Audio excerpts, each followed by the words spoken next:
கர்த்தருடைய பரிசுத்த நாமத்துக்கு மகிமை உண்டாவதாக. இன்றைய நாளிலே உங்கள் எல்லோரையும் இயேசுவின் நாமத்தினாலே ஆசீர்வதிக்கிறேன். நீங்கள் நல்லா இருப்பீங்க, உங்களை கர்த்தர் ஆசீர்வதிப்பார். இன்று வலைத்தளங்களில் அதிகமாய் பார்க்கிற ஒரு காரியம், இயேசு இல்லாமல் சுகம்.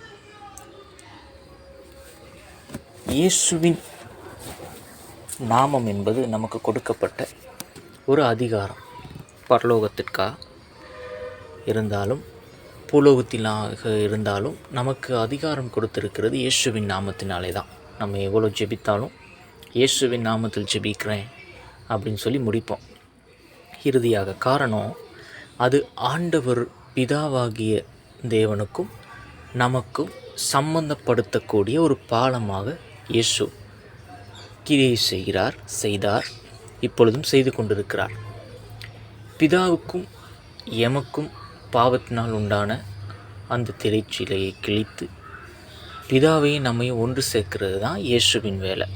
அதற்காக தான் இயேசு இந்த உலகத்திலே ஒரே குமாரனாகிய அவர் பிறந்தார்.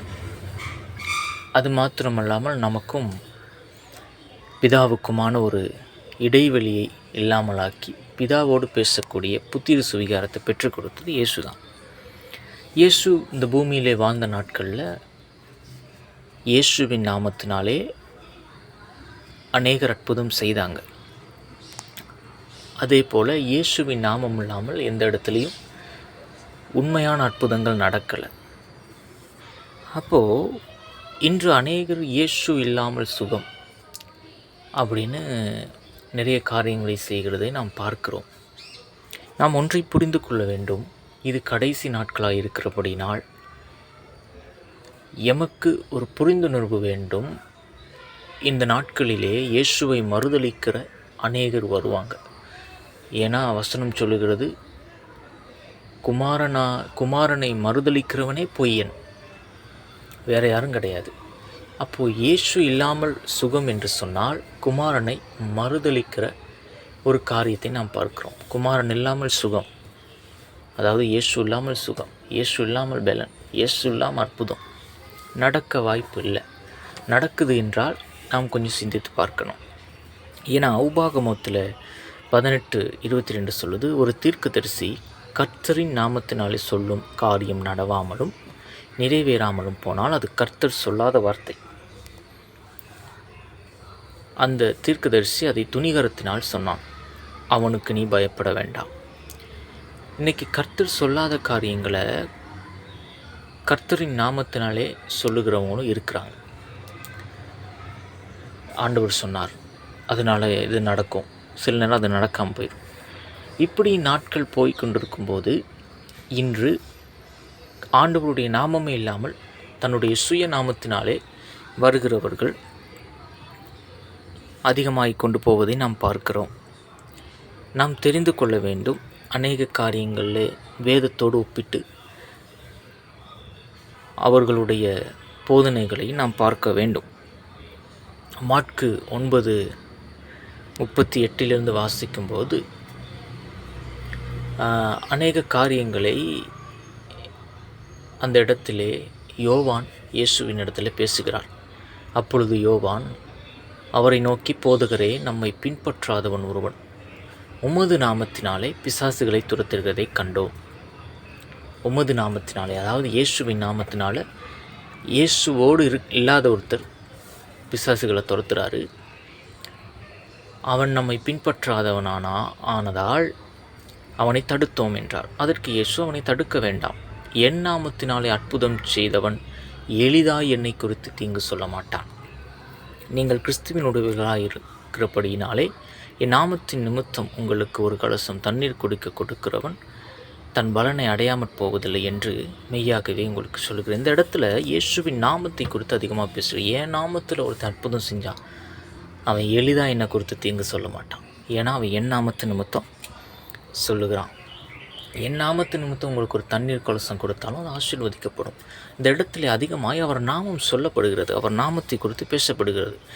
மாற்கு 13:17 பார்க்கும்போது, விசுவாசியினால் நடக்கும் அடையாளங்கள் ஆவன, என் நாமத்தினாலே பிசாசுகளை துரத்துவார்கள். நவமான பாஷைகளை பேசுவார்கள். இப்படி அநேக காரியங்கள் கீழே வருகிறது. இவை எல்லாமே அவருடைய நாமத்தை குறித்து, அவருடைய நாமத்தினாலே இருக்கும் பலனை பேசப்படுகிறது. இப்படி போகும்போது அநேகர் இயேசுவின் நாமம் இல்லாத சுகத்தையும் இயேசுவின் நாமம் அல்லாத வெற்றியையும் பிரசங்கிப்பார்கள் என்று சொன்னால், பிரியமானவர்களே, தெளிவாய் ஆண்டவருடைய சத்தத்துக்கு செவி கொடுக்கிறது அவசியம். காரணம், அப்படி ஒரு காரியம் நம்முடைய வாழ்க்கையிலே நடக்காது.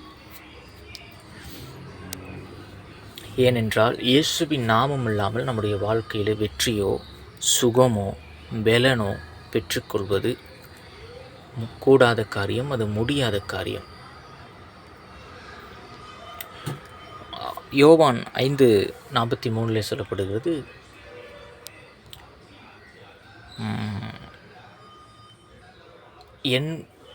நான் என் பிதாவின் நாமத்தினாலே வந்திருந்தும் நீங்கள் என்னை ஏற்றுக்கொள்ளவில்லை. வேறொருவன் தன் சுய நாமத்தினாலே வந்தால் அவனை ஏற்றுக்கொள்வீர்கள். இயேசுவின் நாமம் இல்லாமல் சுகம், பலன், விடுதலை என்று பேசும் பொழுது இயேசுவின் நாமத்தை விட்டு தன்னுடைய சுய நாமத்தை பெருமைப்படுத்துகிறது போல, அல்லது சுய நாமத்தினாலே நன்மை பேசுகிறது போல நாம் நினைக்கக்கூடும். அப்படி ஒரு காரியமே இங்கு நடைபெற்று வருகிறது. அதனால் நாம் என்ன செய்ய வேண்டும்? சரியான சத்தியத்துக்கு செவி கொடுக்கிறவர்களாய் இருக்க வேண்டும். என் நாமத்தினாலே நீங்கள் எதை கேட்டாலும் அதை உங்களுக்கு கொடுப்பேன்னு தான் சொன்னார் யோவான் 14:14. அதனால் அவர் நாமத்தில் நாம் என்ன கேட்குறோம்?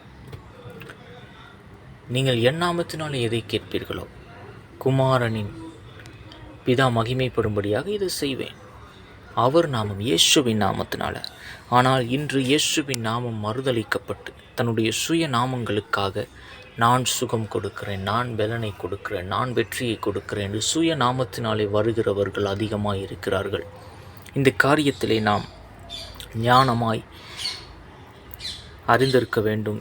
யார் எந்த நாமத்தினாலே வருகிறார்கள்?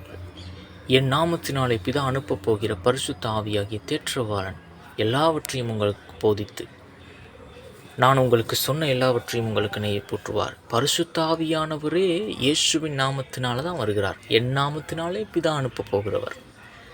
பரிசுத்த ஆவியானவரே இயேசுவின் நாமத்தினால வரும்போது இங்கு உலகத்திலே சாதாரணமாய் பிறந்து ஆண்டவருக்குள்ளே வளர்ந்து இப்பொழுது இயேசு இல்லாமல் நான் பலனை கொடுக்கிறேன், சுகத்தை கொடுக்கிறேன் என்று பேசும் பொழுது நாம் சிந்திக்க வேண்டும், அங்கே பேசப்படுகிறது சத்தியமா இல்லையா? ஏன்னா யாக்கோபு 5 வாசிக்கிறோம் 14வது வசனம், உங்களில் ஒருவன் வியாதிப்பட்டால் அவன் சபை மூப்பர்களை வரவழைப்பானாக, அவர்கள் கர்த்தருடைய நாமத்தினாலே அவனுக்கு எண்ணெய் பூசி அவனுக்காக ஜெபம் பண்ண கடவர்கள். எல்லா இடத்துலையும் ஒருத்தனுக்கு சுகம் கொடுக்கிறதா இருக்கட்டும், பலன் கொடுக்கிறதா இருக்கட்டும், எந்த இடத்துலையும் கர்த்தருடைய நாமம், இயேசுவின் நாமம், தேவனின் நாமம், பிதாவின் நாமம் பயன்படுத்த வேண்டும். இயேசு இல்லாமல் அற்புதம்னா அது எந்த இடத்துலையும் நடக்காது. அப்படி நடக்கிறது என்று சொன்னால் நாம் சிந்திக்க வேண்டும், பிரியமானவர்களே, அது இயேசுவின் நாமத்தினாலே நடைபெறுகிறதா அல்லது தன்னுடைய சுய நாம பெருமைக்காக நடைபெறுகிறதா என்று. பிரியமானவர்களே, இறுதியாக நான் ஒன்றை சொல்லுகிறேன். தன்னுடைய சுய நாமத்தினாலே வருகிறவர்கள், இயேசுவை மறுதளிக்கிறவர்கள், கள்ளத்தீர்க்கதரிசிகளை குறித்து பேசும் பொழுது வசனம் சொல்லுகிறது, குமாரனை மறுதளிக்கிறவன் அவன்தான் பொய்யன், அவன்தான் கள்ளத்தீர்க்கதரிசி. யார் பொய்யன்? தன்னுடைய குமாரனாகிய இயேசுவை மறுதளிக்கிறவன். இன்று நேரடியாக குமாரனாகிய இயேசுவை மறுதளிக்கிறேன் என்று சொல்லாமல், இயேசு இல்லாமல் விடுதலை, இயேசு இல்லாமல் சுகம் என்று அநேகர் இருக்கிறார்கள். நான் யாரையும் குற்றமாக பேசவில்லை. ஆனால் வேதத்தின்படி இப்படி ஒரு காரியம் நடக்காது. வேதத்தின்படி இது பிழையான ஒரு காரியம்.